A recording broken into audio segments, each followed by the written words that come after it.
Hey everyone, welcome to Home Matters, the podcast where we help you make the most informed decisions for your home renovation and improvement projects. Whether you're swapping out windows, tackling a kitchen makeover, or getting a new roof, we've got the tips, the tricks, and the insights that you need.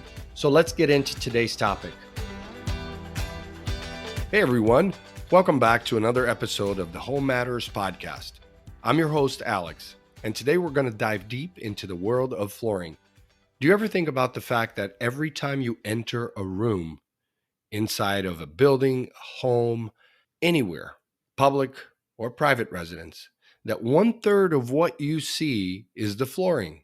So early on, when I got involved in construction, that was very apparent to me that, hey, what I look at when I go into a building, especially public spaces, 1/3 of it is floor, 1/3 of it is walls, and the other third is the ceiling. But we typically don't look at the ceiling as much other than to look at, light fixtures.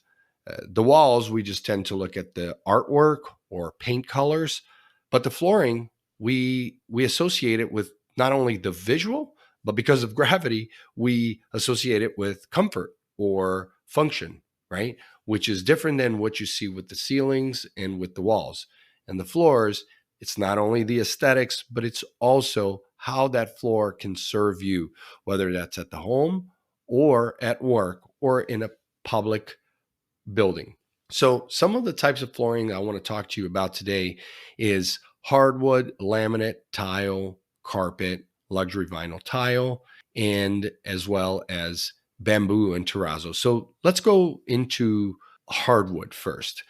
So there are different types of hardwood floors that you can install. You have solid 3/4 inch hardwood, which typically you see in the Northeast because of the way the homes are built. And the humidity allows you to do it that way. The 3/4 inch solid wood, typically 3 inches in width for the planks, the strips, I should say. And when you go further into planks, they can go as wide as 5 inches. And the really fancy stuff can go 7, 8 inches, but that's more custom made, vintage. You have in the hardwood flooring surface, you have everything from the glossy finish to hand scrape to stained in different colors, right? Now, if you're in the Southeast, for example, in Florida, Georgia, places that are really humid or dry too, that experience a lot of rain, like California, you're probably going to choose an engineered wood floor. The engineered wood floor, unlike the solid hardwood floor, engineered is made by taking a veneer of the hardwood. So like a slice that's 2-3 millimeters thick. And then it's glued on top of 6-7 layers of plywood that is cross glued together. Now it's still tongue and groove. So both with the solid hardwood as well as the engineered hardwood, you have different installation options. So installation methods are a big topic to discuss here because it determines whether you're going to be able to do it yourself, the DIY homeowner who says, hey, I want to buy and install my wood floor, or are you going to hire a company or a contractor? This is a huge driver, right? When you're making this purchase, because typically a homeowner does not have the expertise to glue down a wood floor, right? And now nailing it down might be a little bit easier. You could go down to the hardwood hardware store and rent a pneumatic nailer and a compressor, and then you can nail it down. But that's going to happen up north. But then there's the other variable, which is, do I buy the wood floor unfinished or do I buy the wood floor finished? Meaning, if you buy it unfinished, no stain or gloss protectant sealant was put on it. So an average homeowner or do-it-yourselfer is not going to do that. You're going to be buying a wood floor that's already finished, that is not going to be sanded and finished on premise. You're going to buy something that is already pre-finished and ready to just nail it down. And typically homeowners are also not going to buy an engineered wood floor and glue it down, because gluing it down requires quite a bit of technical skills. You have to know exactly which trowel to use, what glue to use, how much to use it, and it could be very, very messy, right? Now, so that's wood floors. Now, for laminate floors, this is very, very user friendly. So homeowners like it because you can just click it together. It's typically a floating laminate floor. Laminate is basically compressed melamine and paper with a veneer. And it's usually the veneer is just the picture that is printed on top of that little plank that's usually a 1/4 inch thick. And the tongue and groove, there's different types, right? But there's lots of different brands out there that offer really easy installation. You buy the wood floor, the planks usually come all the same size width. And what you're looking at is a picture really of a wood floor, and it's floated over the top of an underlayment. The underlayment is just usually a pad that is made of rubber or a pad that's made of different materials to do two things: absorb the sound, but also make the floor a little even, and last but not least, prevent moisture from coming up. So typically the underlayment has a plastic, and if it doesn't have the plastic, you're going to first lay that plastic on the concrete floor, if it is concrete floor that you have, because in places like the Southeast, you have high moisture, and that laminate floor, like a wood floor, can expand and contract. So you have to have the proper moisture barrier put down first, right? Now, when it comes to tile and stone in general, stone could be marble, could be travertine. That is a completely different beast. It is heavy work to do. So typically homeowners can do a small tile, porcelain maybe, but it is not easy work to put down marble or travertine or any of those natural stones, because they're heavy and you have to build up a mortar and you have to actually put down the thin set as well.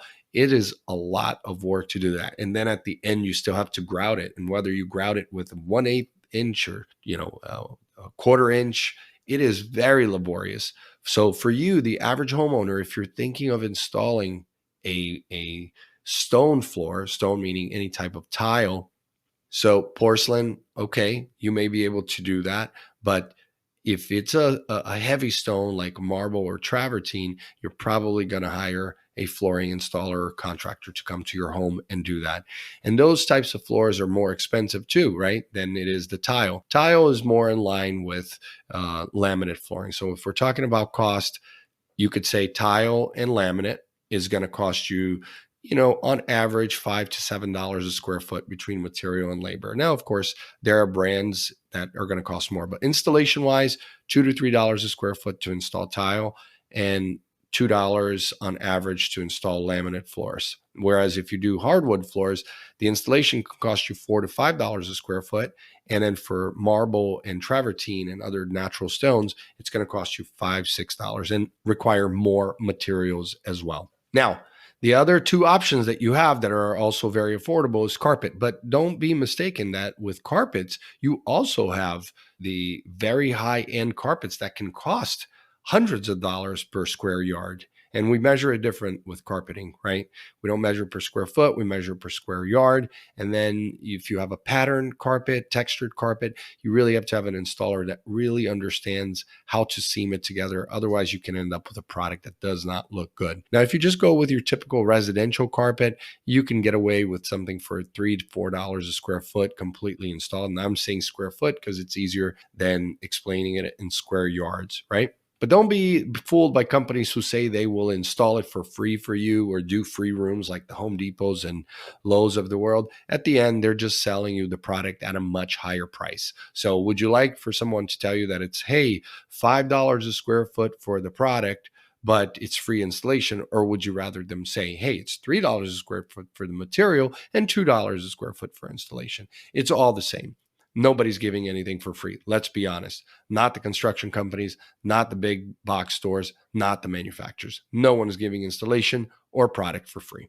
So let's just be clear on that. As the homeowner, we know that these companies with these offers like the Empire Todays of the world, they are not fooling you, right? And we know that. And it's kind of really, sometimes when I hear these offers, I think, do you really think that consumers, homeowners, think that this actually exists? It doesn't exist, right?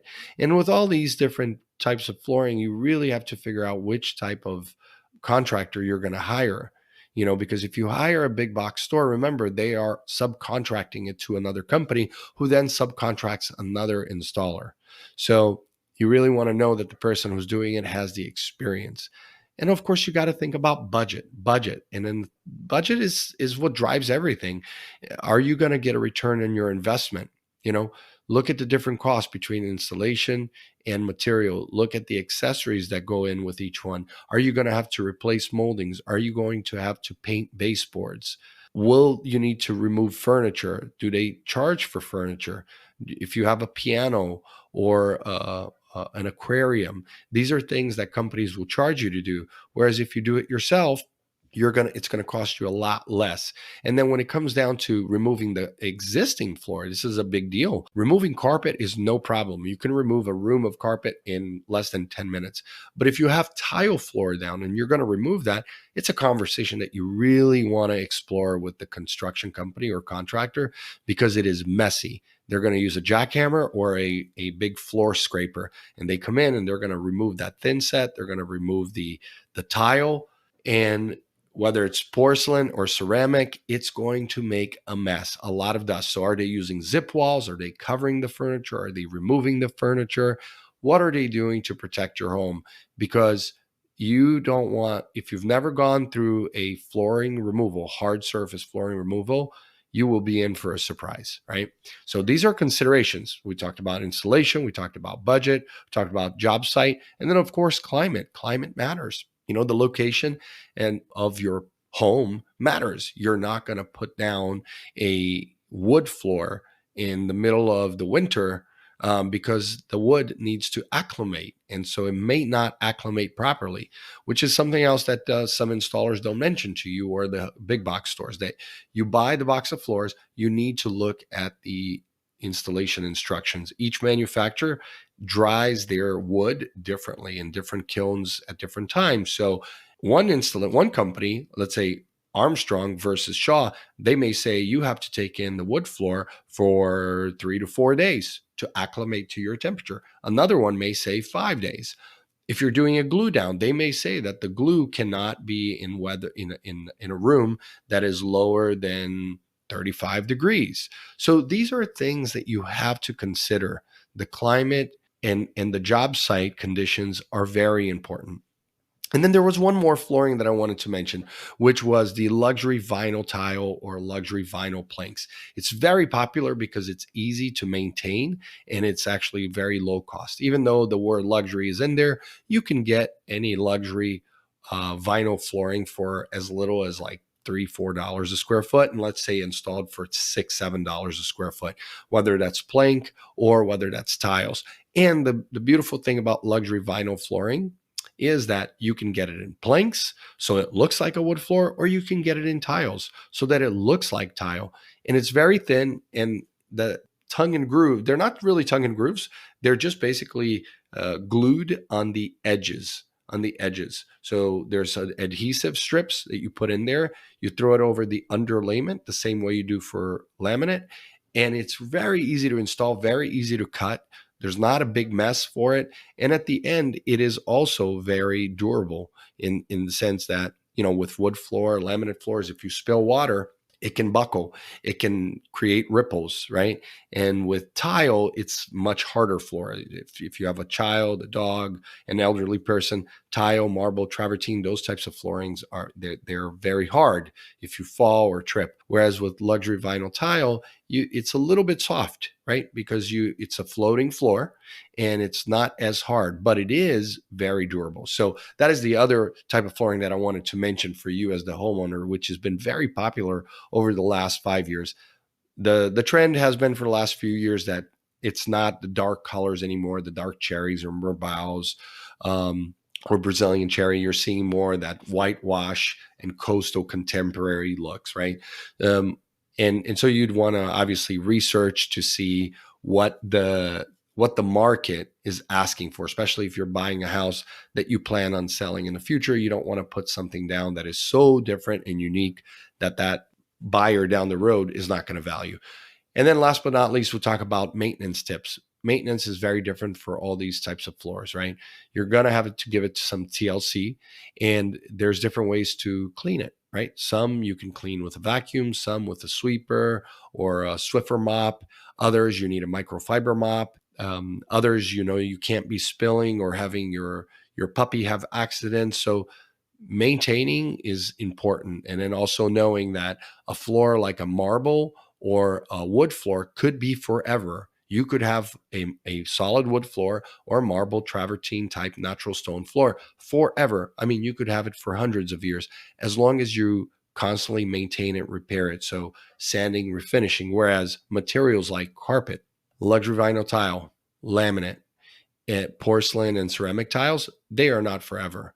They're there for as long as it'll look good. And then you also have bamboo, which we didn't get to touch on this episode, but I will make a whole episode just about bamboo floors. They were very popular for a while. And in that episode, I'm going to talk about other flooring surfaces like cork.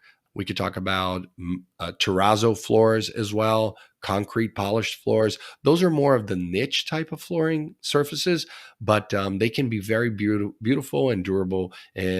But most people don't like those floors, which is why I stuck to the ones that we talked about today. So I hope that's very helpful for you. And that's a wrap for today's episode on the fundamentals of flooring. If you're a homeowner looking to make informed choices about your flooring, I hope this episode added some value to your day. Make sure you subscribe so you don't miss out on any episodes that help you make your home a better place. This is Alex signing off. Take care, and I'll catch you in the next episode. Thanks for tuning in to the Home Matters podcast. Remember, a great home starts with making smart choices. And if you enjoyed today's episode, please hit that subscribe button so you never miss out on a new episode. For more resources or to get in touch with a trusted local contractor, check out localcontractor.co. Until next time, take care and happy renovating.